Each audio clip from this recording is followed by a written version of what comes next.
I'm going to use a personal example here. Don't always have the opportunity to do that, but in this situation, it actually fits perfectly. You know, my father was in financial services for 55 years. He and my mother were married for 57 years.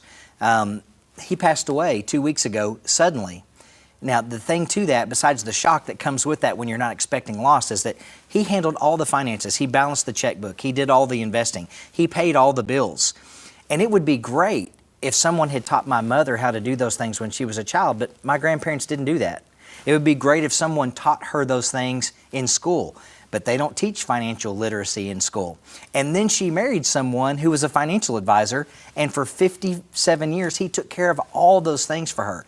There was an immediate loss and need right after that happened.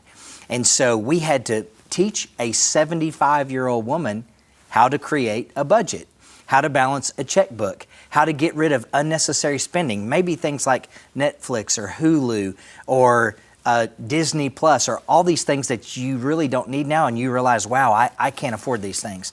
So that was a great example to go to think through and go, it would be great if we taught those things way back early, and if we did that for everyone. So this will be a focus on parents teaching their children and grandchildren how to avoid things like that in the future. You don't want that happening to you when you're 75 and in an emergent situation. So, you know, in my early days, I'm a retirement income certified professional, a certified financial fiduciary, but way back in my college days, I got a degree in elementary education. So I've been teaching my whole life, and especially in the financial world, but I have a lot of knowledge regarding young children and how to teach them. So let's start at the very beginning. How do you avoid these things, and how do you teach financial literacy? Let's start with ages 0 to 5. A great thing you could do to teach them money concepts would be maybe to go into your closet, pull out the game Monopoly and get some of the Monopoly money out, and create a play scenario. Kids in stages 0 to 5, they learn by playing. So have them serve you. They could be your waiter or your waitress, and set up a scenario where maybe they're bringing you pancakes or your favorite meal, and then teach them by paying them like you would at a restaurant. They're going to love doing that. They're having that interaction, and then when you go to a restaurant, they're going to remember what you taught them at home, and they're going to see you paying the waiter. You can teach them about tipping and about how that works. So that's what I would do to focus on that. Use play to teach them money concepts.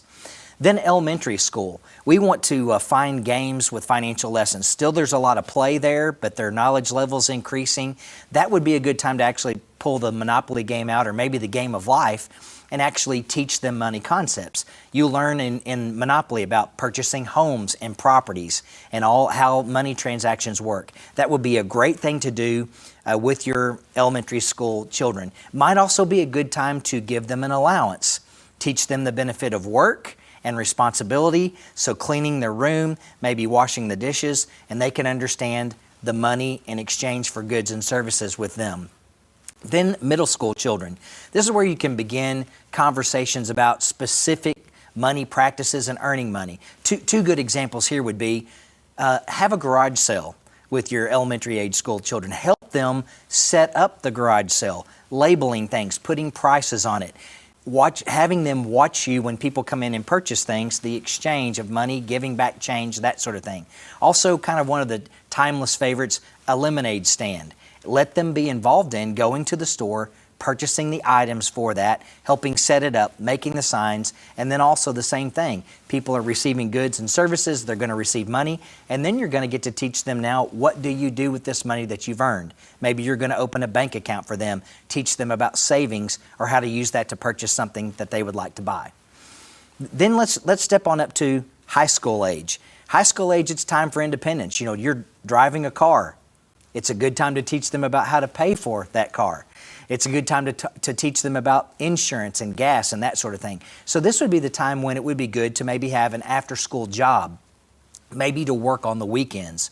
And then in conjunction with giving them some responsibility, you already gave it to them in elementary school whenever they had an allowance, and you taught them about, you know, the lemonade stand and garage sales and that sort of thing. Now they have a real job, their real first job. What do we do with it?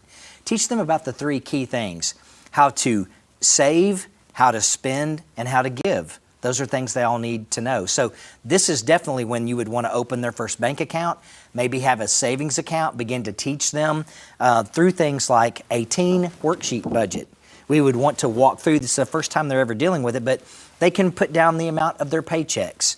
They're going to learn about taxes, how to spend on things like car payments, car insurance, clothes, shopping, going to movies, food, this sort of thing.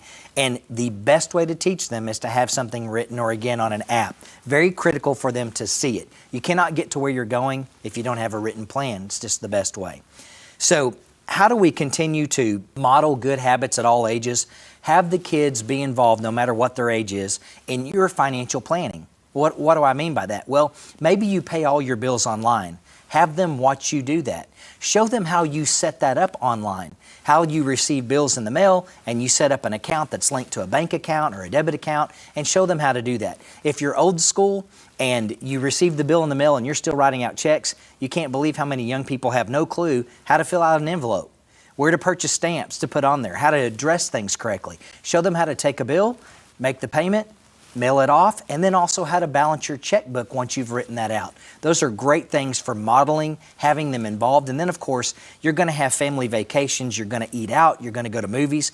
Have them watch how you do those things, how you save for a vacation. Teach them the importance of budgeting in that regard, and let them always be watching you do that. Then they're going to be prepared for their future.